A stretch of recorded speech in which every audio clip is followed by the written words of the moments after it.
Juan Kapitulo 6, versikulo 35. Si Jesus miingon kanila, "Ako mao ang pan nga naghatag sa kinabuhi.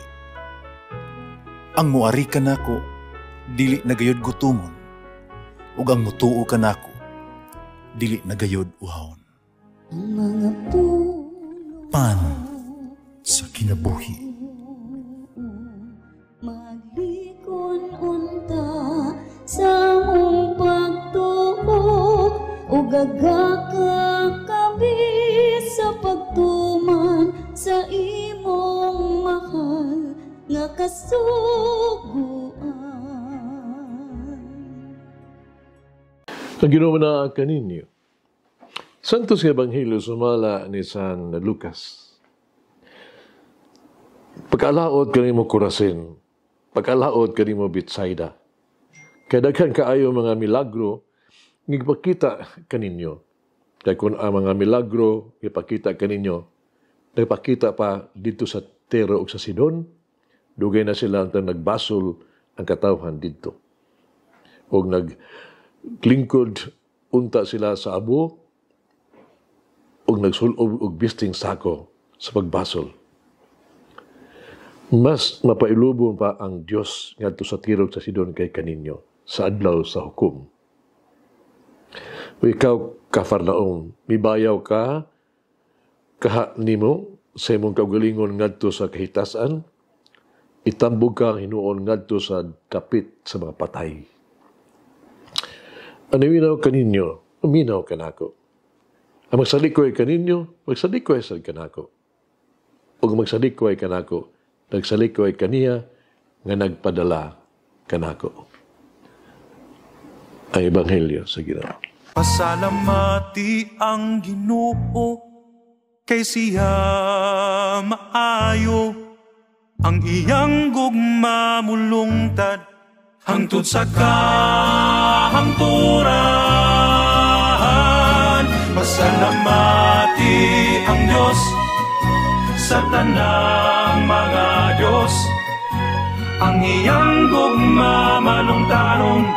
Pasalamati ang Ginoo sa mga Ginoo, ang iyang gugma malungtaron.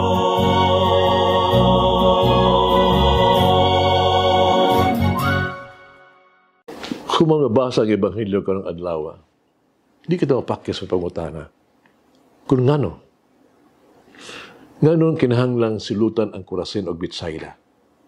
Ano kita iduha karason? Una, dagko mga buhat nga gihimo didto. Apan ang mga tao wala makabig, dahang milagro. Ipadayon gihapon nila ang ilang katig-a sila mga kasing-kasing. Nagkabiling hiyapon sila nga bugnaw, cool. Wala lagi sila mag-usab. Ang kinalanon mao, unta ang paghinulsol. Mito unta sila. Umibalik na sa Diyos. Paano wala lagi sila mag-usab. Ikaduha, yatagan sila og daghang kahigayunan apan wala sila dili pahimusli. Nang kaayong ilang nadawat. Basta katapusan, nakita sila nga kulang. Kasi garbo pa nila ang ilang kaugalingon. Mas maayo pa unta nga ang ilang performance. Kinahanglan magpaubsanon unta sila. Mas sinusabli kung unsay ilang nadawat o ilang nasinati na eksperyensahan nga kaayo sa Dios. Tinuusab kini sa tuang kinabuhi. So dihang makadawat kita daghan gikan sa Dios. Daghan ang iyang gipaabot gikan sa kadato. Ngano nga ang Kafarnaum napunta man sa impyerno. Ang pagkanaog sa impyerno sa Kafarnaum ay usa ka pasumbingay ni Propeta Isaias batok sa hari sa Babylonia. Sa iyang pagbiay-biay diha sa awit siya miingon, no, siyang gisulat. Giunsa nimo pagkahulog gikan sa langit, o bituon sa kabungtagon, anak sa kadlangon. Ikaw miingon sa imong kasing-kasing, ako musaka sa kalangitan, ibabaw sa mga bituon sa Dios. Apan ngadto sa kahiladman, ikaw mo adto, kinahiladman sa gahong. That's chapter 14, verse 12 to 13 and 15. Ang Diyos sa kanunay, madaugon gyud sa tanan. Iyang ipaubos ang mga nagpasigarbo sa ilahang mga kaugalingon, ug buhaton nga kinahanglan magdala kanato og pagbag-o sa ato ang kinabuhi alang sa Dios. Atong husto nga disposisyon dili ang garbo, kundi ang pagpasiguli sa atong kaugalingon ngadto sa Dios.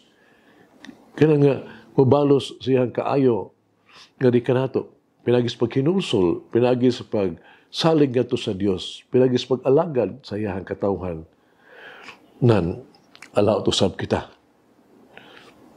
Tun kita dili maghinulsol.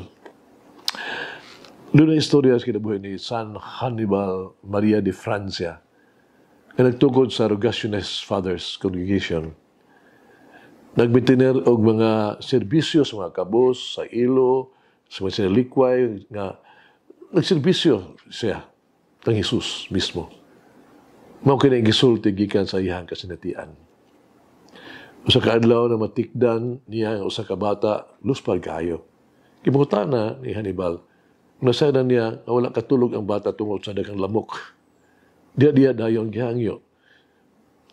Niya, natagan kini moskitero ang bata. Sultian niya ang madre, nga religyoso. No? Yung dumi nga, may gamay nga ilo. Mas importante pa kaysa magtutukod o sa inahan o sa mother general. Hagit. Kung sa mga maayong mga pinag-inan, ang ako ang mahimo alang sa uban. Kung sa maayong buhat, nga ako ang itanyag hangto karon sa Dios. Mag-ampo kita. Magagahong nga Dios. Maluyo ang amahan. Wala niyo pagsangil alang sa kanako. Di na ko mag-justify ang ako ang kagalingon. Ako doon ay magkahigayunan. Ana ako ang tanang paagi. Magagahom nga Dios. Yan kung ko makahimo ako alang kanimo o kinahanglan nako. Mahimo kong magbag-o o mahimo mas maayo alang kanimo. Ako adunay mong grasya na kinahanglan nga takos kanimo. Ako adunay imo mga panalangin ug ako kinahanglan nga mas magpahimuot kanimo. Na ako'y imong pagsalig o dili gyud ako nimo pakyason. Amen. Mama Mary, help me, a creature, to humble myself before God, my Creator. Ngayon, Diyos magagahom sa tanan, Amahan, Anak, Espiritu Santo. Amen. May the Lord of the divine mercy bless us all, heal us from all diseases and suffering. Ayun, unta niya kita, tanang mga sakit na sa lawas o sa kalag, body and soul. In the name of the Father, the Son, and of the Holy Spirit. Jesus, I trust in you. Amen.